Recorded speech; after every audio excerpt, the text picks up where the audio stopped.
여러분들 반갑습니다.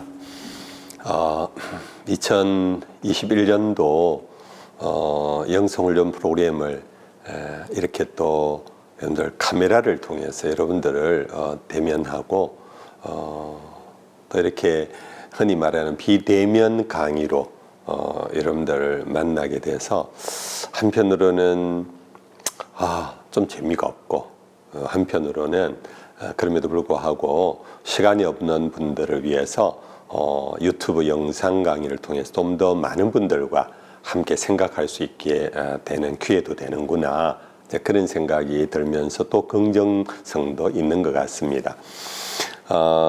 저는 책을 그렇게 많이 읽는 편은 아닙니다.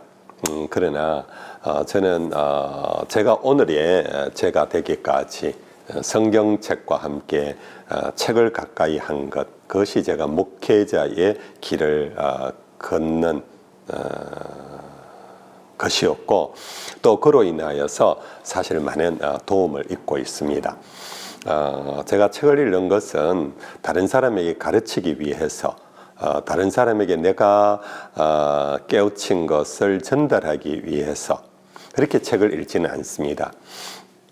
저는 제 독서법, 글쎄요, 저와 비슷한 어떤 그런 스타일로 읽는 분도 많겠지만 저는 그렇습니다. 저는 제 자신을 위해서 읽습니다. 저는 그 저자의 생각과 마음으로 들어가 보려고 하는 비판적인 독서보다는 저는 수용적 독서를 합니다.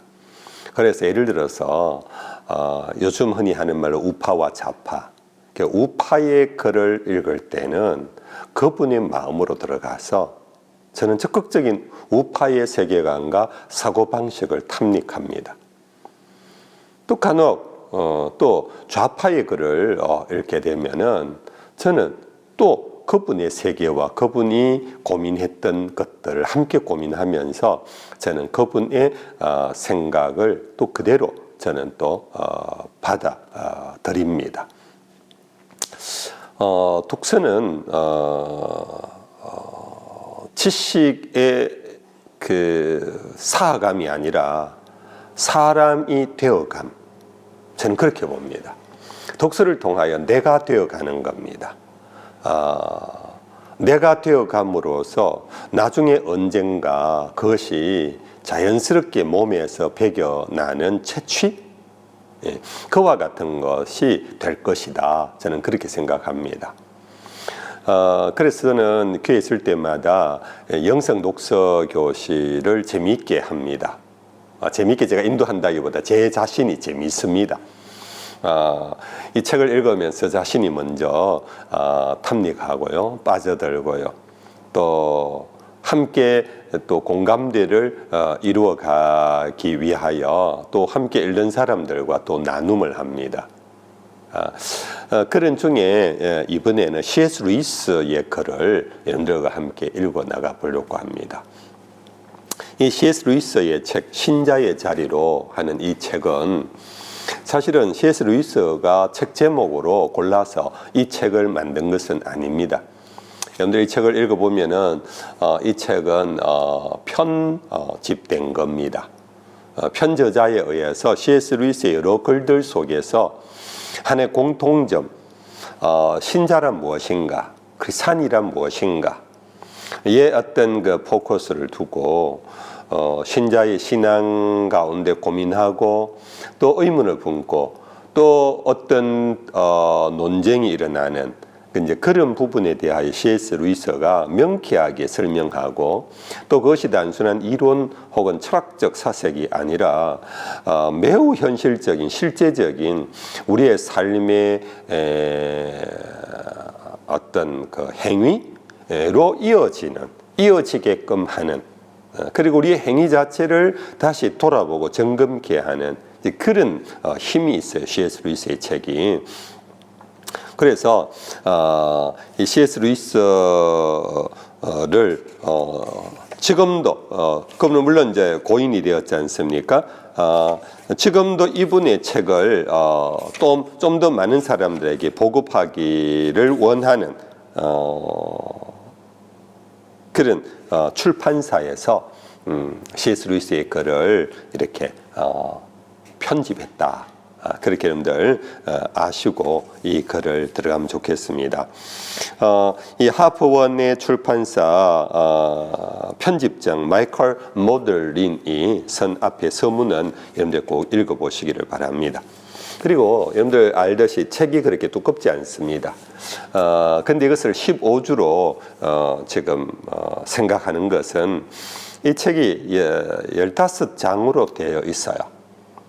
그래서 이것을 한 시간에 한 3, 4장으로 그렇게 읽어 나갈 수도 있어요. 그러나 그것은 편저자의 의도와는 좀 다른 것 같고 C.S. 루이스의 글이 매우 현실적인 실제적인 우리의 행위를 두고 크리스찬의 삶을 이렇게 뭐라 그럴까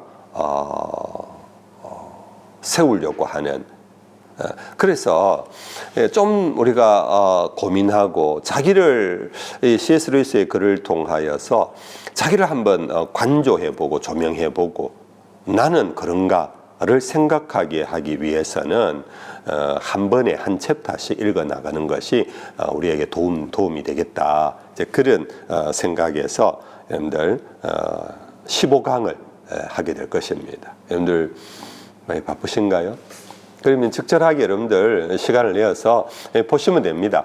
이거는 오픈 강의이기 때문에 강의라기보다 이 책을 그냥 같이 읽어나가는 겁니다.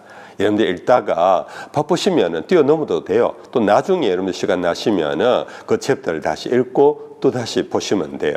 그렇게 여러분들 마음을 조금 긴장을 푸시고 여유롭게 이 책을 같이 읽어 나가도록 하겠습니다. 그리고 제가 일방적으로 요약 강의를 하려고 하지 않습니다. 한 장의 길이가 그렇게 길지 않기 때문에 이 책을 그냥 같이 읽어 나가겠습니다. 읽어 나가면서 여러분들에게 조금은 이제 도움이 되는 그런 것들을 좀 다시 되짚어보고 조금은 해석을 좀 보태고 이제 그렇게 하도록 하겠습니다. 아무튼 마칠 때까지 여러분들 좋은 시간들 되기를 바라고요. 유익하고 또 여러분들 믿음의 세계에 좀 더 깊이 들어가는 그런 좋은 시간 기회가 되기를 바랍니다. 오늘 첫 번 페이지 첫 번 1장입니다. 신앙의 긴 여정 어디까지 왔는가? 신앙은 단회적인 예수 믿어 네 아멘 그리고 교회 다니는 것으로 신앙이 시작되고 순간에 졸지 완성된 것처럼 생각해서는 안 된다라는 얘기예요. 신앙은 긴 여정입니다. 예수를 만나서부터 예수와 동행하고 예수 안에서 하나님과 관계하며 이 세계를 하나님의 눈과 시각으로 바라보면서 하나님의 뜻이 내 삶을 통하여 이루어지도록 하는 그런 순종의 도구. 그러므로 내 삶 전체가 신앙의 여정입니다. 근데 그 여정 어디까지 왔을까? 스스로 자기에게 물어보면서 읽어나가 봅시다. 하나님의 관심은 딱히 우리의 행위에 있지 않고 우리가 인간다운 인간, 즉 그분이 뜻하신 본연의 피조물이 되는 데 있다. 그러려면 그분과의 관계가 바로 서야 한다. 바른 대인 관계는 거기에 내포되어 있으므로 굳이 덧붙이지 않겠다. 우리가 나누지 하나님과의 관계, 이웃과의 관계 이거 막 나누면서 이분법을 하는데 C.S. 루이스는 이것은 내포 관계랍니다. 하나님과의 바른 관계가 성립되면 이웃과의 관계도 바르게 된다. 그렇게 얘기합니다. 하나님과의 관계가 바르면 다른 피조물들과의 관계도 바를 수밖에 없다. 모든 바퀴살이 중심축과 테두리에 제대로 끼워져 있으면 자연히 바퀴살끼리도 최적의 거리를 유지하기 마련이다. 중심축이 있고 바깥에 타이어 바깥 거기에 있습니다. 중심축과 테두리 사이에 그 힘을 동력을 연결하는 하나의 그 바퀴살이 아니겠습니까? 예, 이것이 중심축과 테두리가 제대로 끼워져 있으면은 이거는 무엇이 제대로 끼워져 있다는 겁니까? 바퀴 살이 제대로 끼워져 있다라는 거예요. 예, 그런 비유로 지금 설명합니다. 다시 돌아오면 하나님의 관심은 우리가 인간다운 인간. 예, 우리는 먼저 인간다우려면 내 이웃을 봐야 된다, 뭐 부모의 관계를 봐야 된다, 뭐 이걸 자꾸 생각하는데, 그런데 그것은 사실 부가적인 결과에 불과하고 인간다운 인간인가 하는 겁니다. 인간다운 인간이란 뭔가 하나님의 뜻하신 본연의 피조물대로 살아가는 것, 그것이 인간다운 인간이라는 겁니다. 하나님을 숙제검사관이나 거래 상대로 생각하는 사람은 아직 그분과의 관계가 바르지 못한 것이다. 여러분들 이 숙제검사관, 거래 상대, 재미있는 표현이지요. 이해하시죠? 무슨 말씀인지. 그분과의 사이에 흥정이 오간다고 생각한다면 자신이 누구이고 하나님이 어떤 분이신지를 한참 오해한 것이라 합니다. 내가 이렇게 하면 하나님 들어주실 것이지요. 이거는 한참 인간을 몰라도 너무 모르고 하나님도 모르는 거래요. 하나님과 바른 관계를 맺으려면 먼저 자신이 파산 상태라는 사실부터 알아야 한다. 파산 상태, 끝난 상태입니다. 부서지고 무너지고, 아무것도 내가 할 수 없는 상태. 성경에서는 본질상 진노의 자식, 에베소서에 죽었던 이라는 이 표현, 이 파산된 상태, 거기에서 시작하지 않으면 우리 하나님과의 바른 관계를 이룰 수 없습니다. 아무것도 할 수 없는 그 상태에서 하나님이 우리를 찾아오셨다라는 여기에서는 뭐 거래 관계가 될 갑올 관계도 안 돼요. 뭐 숙제를 시켰는데 내가 너에게 사명을 맡겼는데 내가 너에게 집사직을 맡겼는데 내가 너에게 목자직을 맡겼는데 너 제대로 하냐? 뭐 이런 거 검사하러 오시는 분은 아니라는 겁니다. 우리 왜 그러냐 하면 그런 숙제조차도 우리는 본래 할 힘이 없고 능력이 없고 지혜가 없는 아무것도 없는 여러분들 갓난 아기에게 여러분들 숙제 검사합니까? 아니지요. 단 앵무새처럼 말로만 아는 것이 아니라 정말 깨달아야 한다. 즉 무엇을 깨달아야 한다는 겁니까?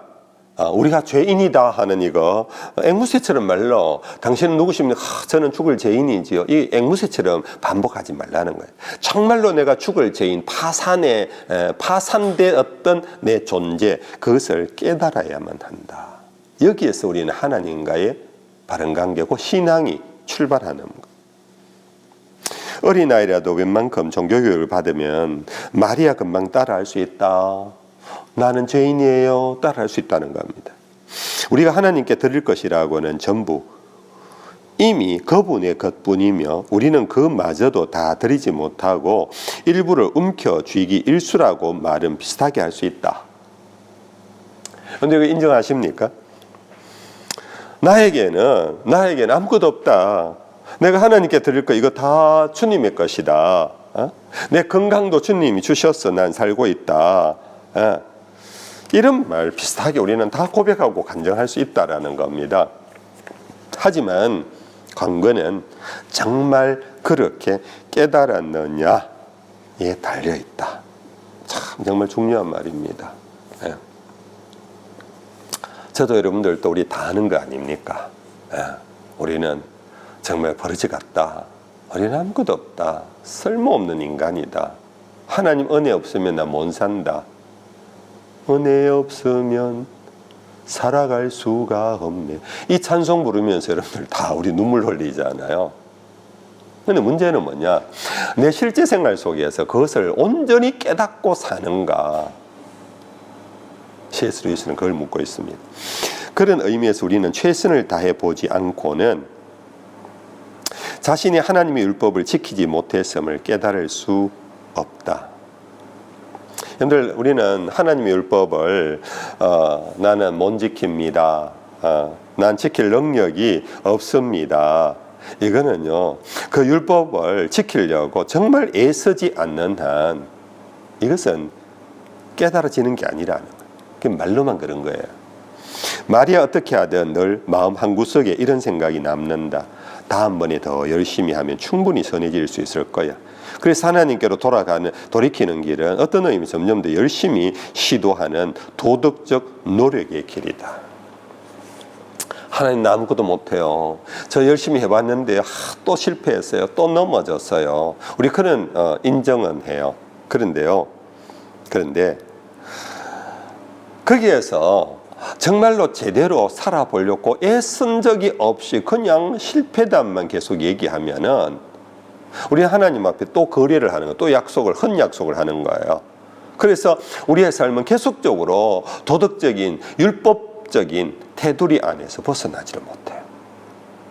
이해가 되십니까? 그러나 다른 의미에서 보면 그렇게 애쓴다고 해서 결코 목적지에 도달하는 것이 아니다. 결국 모든 시도 끝에 우리는 결정적 고비에 다다라 하나님께 이렇게 고백한다. 하나님이 해 주셔야 합니다. 저는 못합니다. 모든 시도 끝에 주일 성수를, 큐티를 매일, 새벽 기도를, 성경 일독을, 이웃의 구제를, 교회 봉사를,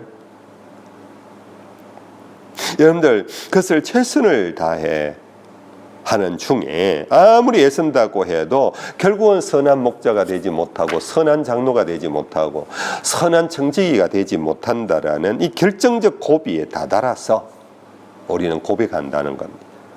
하나님이 해주셔야 합니다. 저는 못합니다.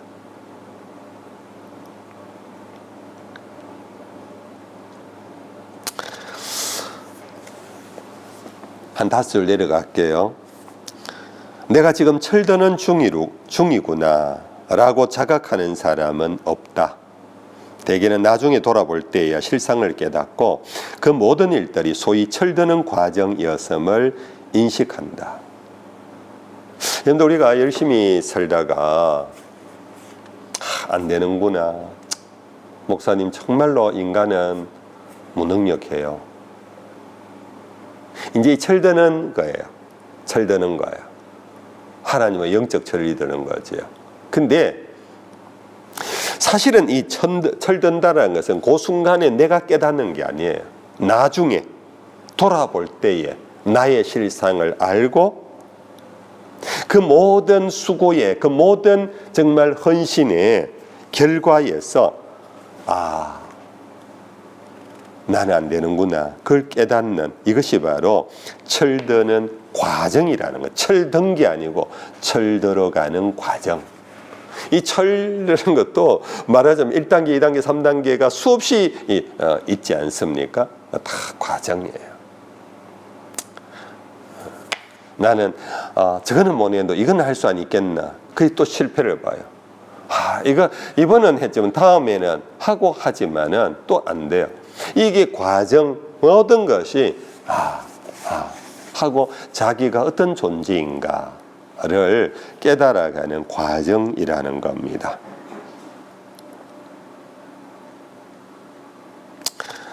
아울러 내가 지금 말하는 변화가 사도 바울이나 존 번연의 경우처럼 누구에게나 다 순식간에 발생하지는 않는다. 특정한 시간이나 심지어 연도조차 지목할 수 없을 만큼 서서히 진행될 수도 있다. 중요한 것은 변화 자체의 성격이지 그 일이 벌어질 때의 감정 상태가 아니다.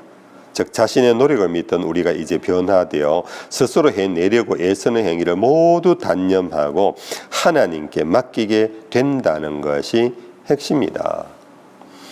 여러분들 사실 사도 바울은 자기가 진실한 그리스도인이 되려고 애쓰고 이러지 않았잖아요. 그는 박해자였잖아요. 다메섹 도상에서 예수를 만난 순간 그는 호련히 변화했습니다. 그래서 다메섹의 제자 아나니아의 도움을 받아서 그가 눈을 뜨게 되고 눈을 뜨게 되자 그는 제대로 예수님을 알게 되고, 그가 아나니아에 의해서 세례를 받은 다음 즉시 그는 복음을 전하는 전도자가 됐어요. 이 존 번연의 경우도 그와 유사한 이와 같은 경우의 수도 있다라는 겁니다. 그러나 대부분은 순식간에 발생하지 아니하고 서서히 진행되는데, 이거나 저거나 우리 모든 인생은 스스로 해내려고 애쓰는 행위를 다 내려놓고 단념하고 하나님께 맡기게 되는 그런 날이 온다. 이것이 바로 철들어가는 과정의 깨달음이다. 여기서 C.S. 루이스는 한 가지 또 연결합니다. 하나님께 맡긴다라는 말에 오해의 소지가 있음을 알지만 일단 그대로 서겠다. 그리스도인이 하나님께 맡긴다는 말은 그리스도를 전적으로 신뢰한다는 뜻인데, 태어나면서부터 십자가에 달리시기까지 온전한 인간으로서 순종하신 그리스도께서 놀랍게도 그 순종을 우리의 순종으로 여겨 주시사 우리를 의롭다 하시고 우리가 그리스도를 더 닮게 하시며 어떤 의미에서 우리의 약점을 보완해 주신다는 사실을 신뢰하는 것이다. 여러분들, 하나님께 맡기십시오. 우리는 아무것도 못합니다. 결국 하나님이 하십니다. 이 말은 아무것도 하지 아니하고 감나무 밑에서 입 벌리고 앉아 있으라는 것이 아니라 하는 겁니다. 이 하나님께 맡긴다는 것은 그리스도를 전적으로 신뢰한다는 뜻인데, 이 그리스도에 대한 신뢰는 곧 순종이잖아요. 예수님 당신 자신이 말씀이 육신이 우리 가운데 오시며 근본 하나님의 본체시나 그와 동등됨을 취할 것으로 여기지 아니하시고 자기를 비어 종의 형체를 가져 사람의 모양으로 나타나 죽기까지 순종하신, 복종하신 그 순종을 우리의 순종으로 여기사 그를 믿는 자를 의롭다 하신다. 그리고는 당신을 닮게 하신다. 성령을 보내시고 우리의 약점을 보완해 주신다. 이 모든 일련의 과정이 예수님께서 이 땅에 오셔서 나 너희 위해 죽었대 이러고는 간 분이 아니라 당신의 그 순종을 이 장 목사의 순종으로 인정해 주시고 하나님이 아들을 보시면서 장 목사는 여전히 불순종하지만은 아들을 통하여 순종한다라고 믿어 주시고 그 아들 안에서 아들을 닮아가도록 하나님의 영이 역사하시고 우리의 약점을 보완해 주신다라는 것을 신뢰하는 것, 그것을 전적 받아들이는 것, 여기에서 여러분들 성령의 권능이 나를 변화시키는 것, 이것이 바로 하나님께 맡긴다는 것입니다. 나의 변화를 내가 책을 좀 더 읽어보면 더 변화될까? 내가 성경을 몇 독 더 하면 변화가 될까? 내가 새벽기도를 내가 1년 내에 한번 나와보면 변화가 될까? 여러분들, 물론 그것이 성령의 역사 속에 성령이 우리 속에서 감동하시고 그렇게 하라고 하시고 그러면 우리는 성령이 인도하신다는 것을 믿고 신뢰하는 경우에 그것이 여러분들 열매를 맺는 거예요. 그러나 내가 그렇게 해볼까 해서는 아무것도 안 된다라는 것. 그래서 여러분들, 우리는 하나님의 인도하심에 자기를 맡긴다라는 뜻을 이해가 되시지요? 네. 기독교 용어를 쓰자면 그분은 아들 신분을 우리에게 나누어 주셔서 우리도 그분처럼 하나님의 아들이 되게 하신다. 아들의 의미는 다음 4장에 좀 더 분석하고자 한다. 아들의 신분을 우리에게 나눠주셔. 신분, 이 법적인 겁니다. 법적인 것, 법적인 것. 이런 표현이 괜찮다면 그리스도께서는 공짜로 베푸시되 아예 모든 것을 선물로 주신다. 어떤 의미에서 그리스도인의 삶 온통 그 놀라운 선물을 그저 받아들이는 것이다. 여러분들, 이것이 복음의 도예요. 복음의 도. 그리스도인의 삶 온통 그 놀라운 선물을 그저 받아들이는 거야. 아들을 믿고 영접하는 이 아들 예수 그리스도를 내가 그대로 받아들이는 거예요. 나는 아직 파산된 그대로예요. 나는 아직 아무 생명이 없어요. 그런데 아들을 하나님이 나에게 주신, 나에게 오신 그분을 그 선물로 그냥 받으면 돼요. 옛날에 우리나라가 참 너무 가난했을 때, 그리고 사회가 굉장히 혼란스러울 때 고아가 많았습니다. 이 고아들은 부모를 잃었기 때문에 먹을 길이 없어서 여러분들 동양을 하러 다녔잖아요.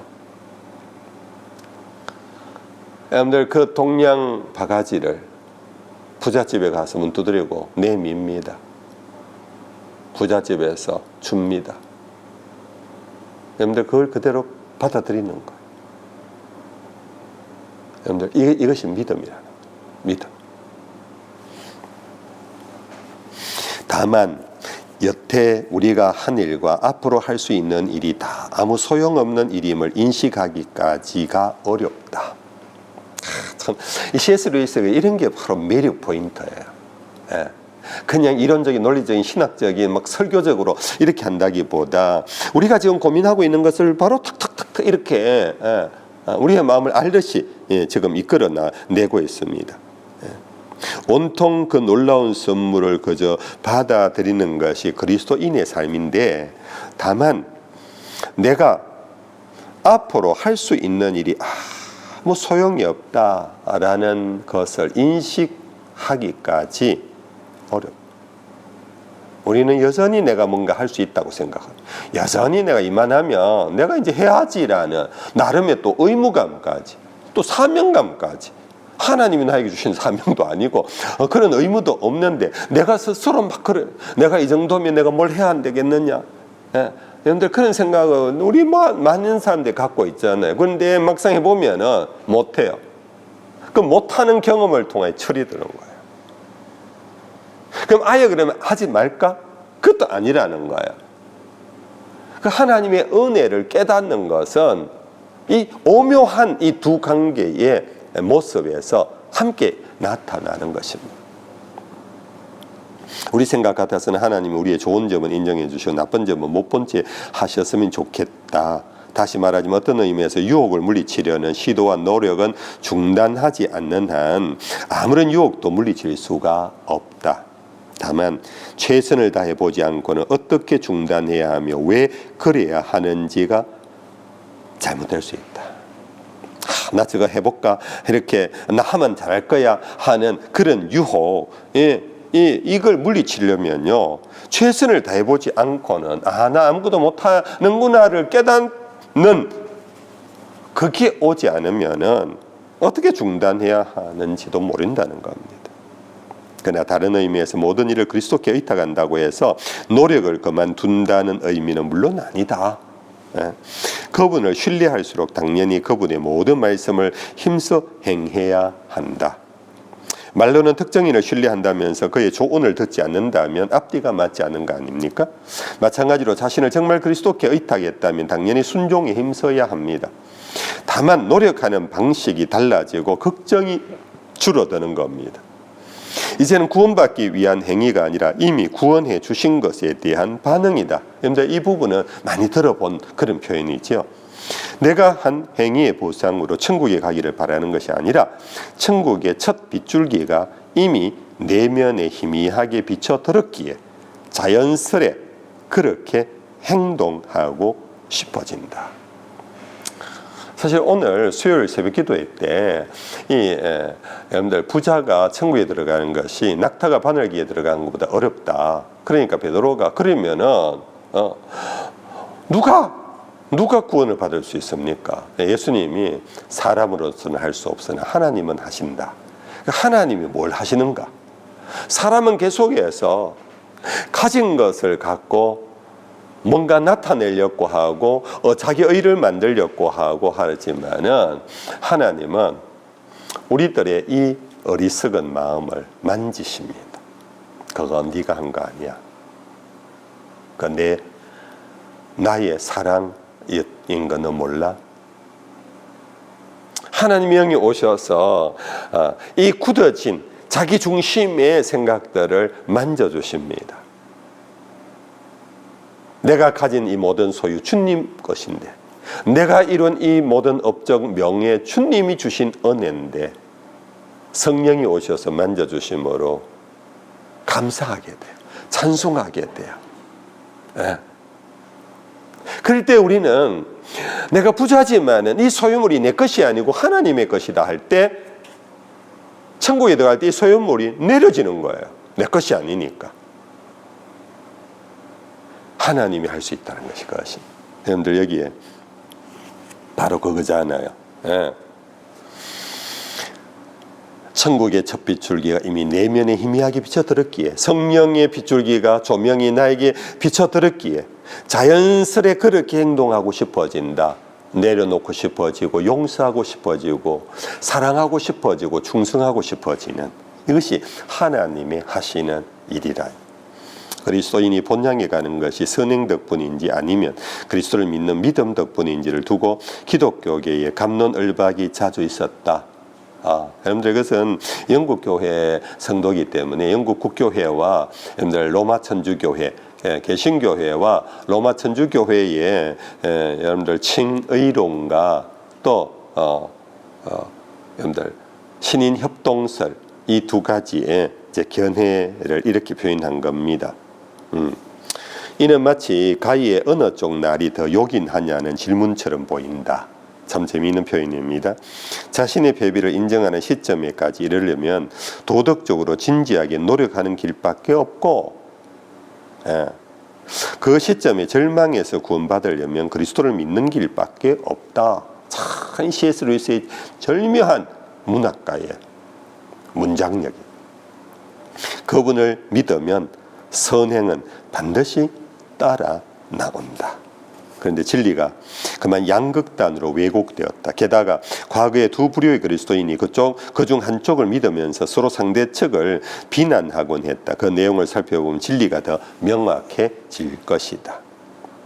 한 부류가 비난받는 이유는, 즉 로마 천주교에 비난받거나 개신교회가 비난받는 이유는 그들이 이렇게 말했기 때문이다. 선행만이 중요하다. 최고의 선행은 사랑이고 최고의 사랑은 헌금이며 최고의 헌금 대상은 교회다. 그러니 1만 파운드만 내면 당신의 구원은 우리가 책임질 내기를, 중세기 로마 천주교의 얘기죠. 물론 이런 헛된 소리에 답해 줄 말은 그런 동기에서 나온 선행은 아예 선행이 아니라는 것이다.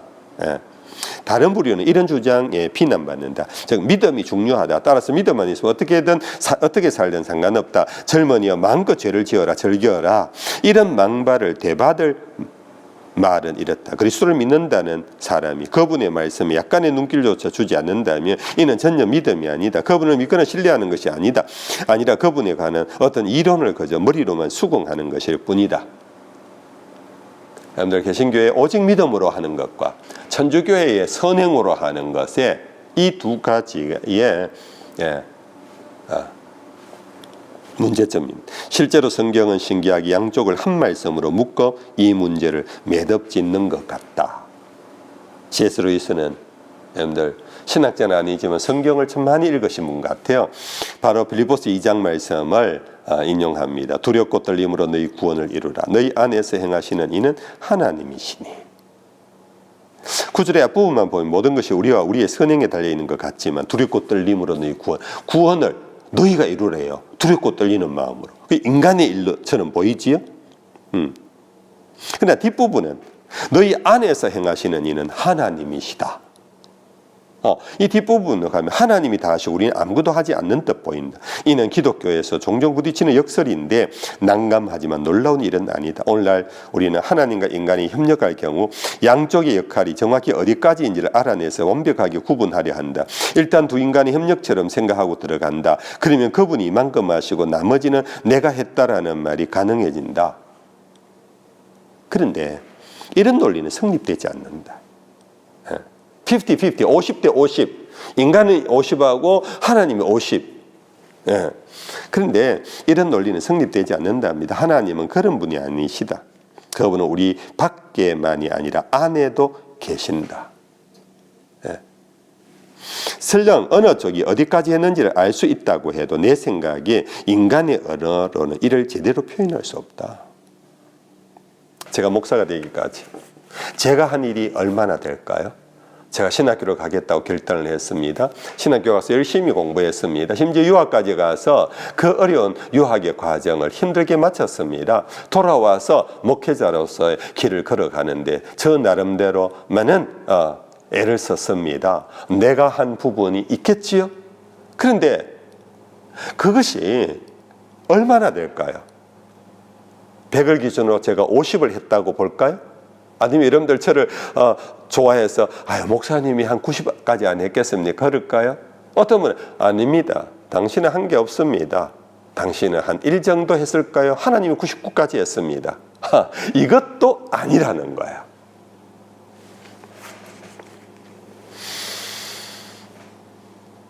설령 어느 쪽이 얼마나 했을까를 뭔가 나름 짐작, 추측은 해서 이럴 거다 하지만은 그것은 인간의 언어로는 이를 제대로 표현할 수가 없답니다. 알고 보면 선행의 중요성을 가장 힘주어 주장하는 쪽에서도 믿음이 필요하다고 말하고 반대로 믿음을 최고로 중시하는 쪽에서도 선을 행하라고 외칩니다. 어쨌든 내가 할 수 있는 말은 거기까지입니다. 거기까지. 처음에는 도덕과 의무와 규율과 죄와 덕이 기독교의 관건인 것 같지만 기독교인들도 고상한 삶을 사셔야 합니다. 품위 있게 사셔야 합니다. 품격을 높여야 합니다. 네.